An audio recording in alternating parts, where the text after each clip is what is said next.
If you're in a relationship with a narcissist and you've pretty much gone through the love bombing stage, the idealization phase, where they would have really pumped you up and made you feel really good and really would have given you all that attention and fake love and everything to really make you fall hard for them. If you've passed that stage and the narcissist knows that you've fallen for them really hard, that you're feeling dependent on them, and that you've reached that point where you no longer see your life without them in it. Maybe you're already thinking of a long-term future together, and you've become kind of dependent on that idea of them being with you. Then that's where the devaluation really starts to kick in. And what really happens there from your perspective, the target's perspective, is the narcissist really starts to disassemble all the good things about you. And it happens pretty slowly. So everything that kind of constitutes your identity, about your interests, the people you hang out with, your peer group, those are things the narcissist will slowly kind of pick them apart. They'll tactfully push you away from people who you can rely on, like close family members or friends. Narcissists have their ways of making you not want to spend so much time with people, making you see people in a less positive light. And sometimes they'll do the same vice versa, where they might talk to other people and say that you've got problems. But either way, they always have this plan of isolating you. And same thing with your interests, your hobbies. They have ways of making you feel bad about things that you really enjoy, things that bring you happiness. Because since they struggle to feel happy about just about anything, when they see you feeling happy about something, it bothers them. That's why they try to pick it apart.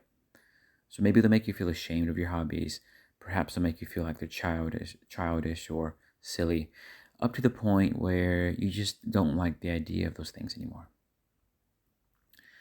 So they slowly deconstruct your identity, and they just want to shake up your foundation of stability as well, any foundation of confidence.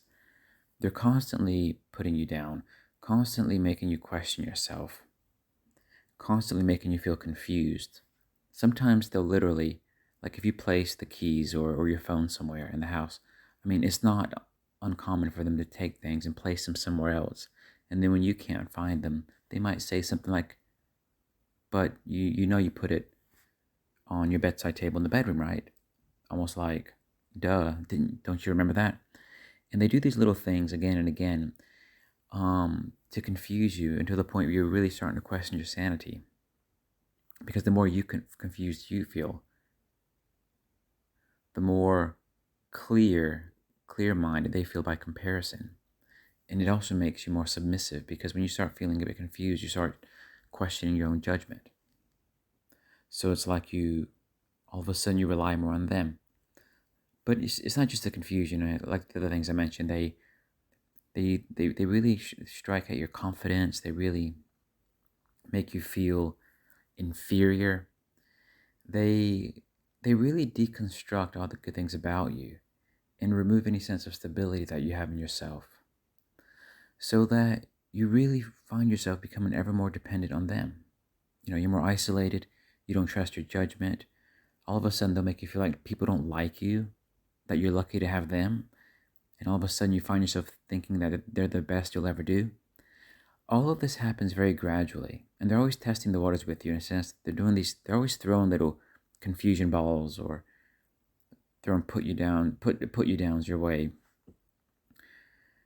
or trying to distance you from your peer group. They're always doing it in a very subtle way, where it's almost imperceptible, but it keeps building upon itself. It's progressive. It's like a progressive disease that just gets worse. You don't notice the deterioration from one day to the next.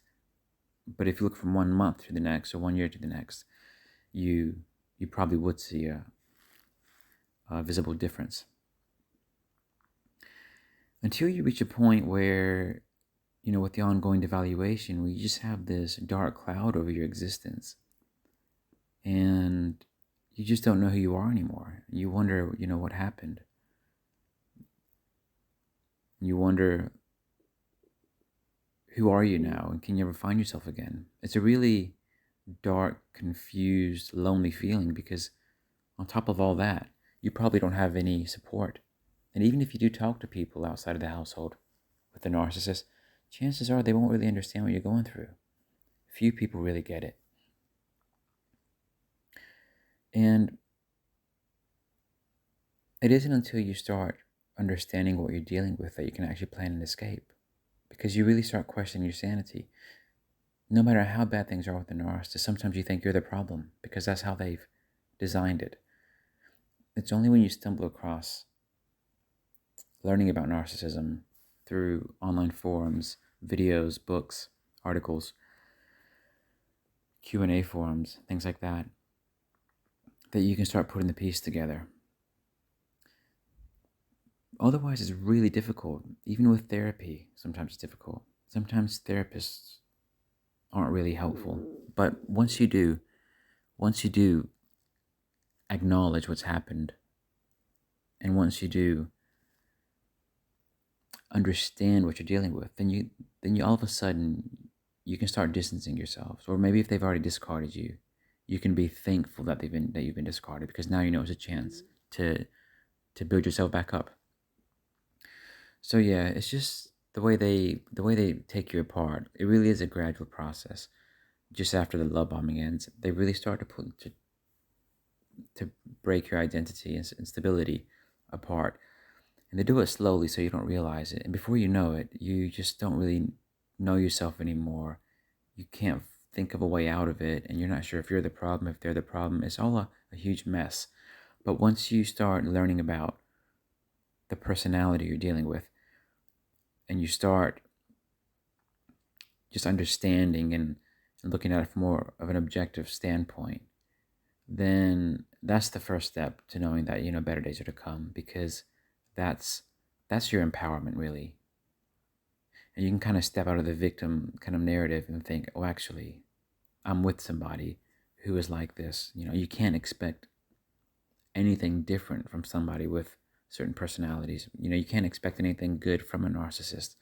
So it's like, this is what you should expect, but you don't deserve that. So now you know it's time to step out.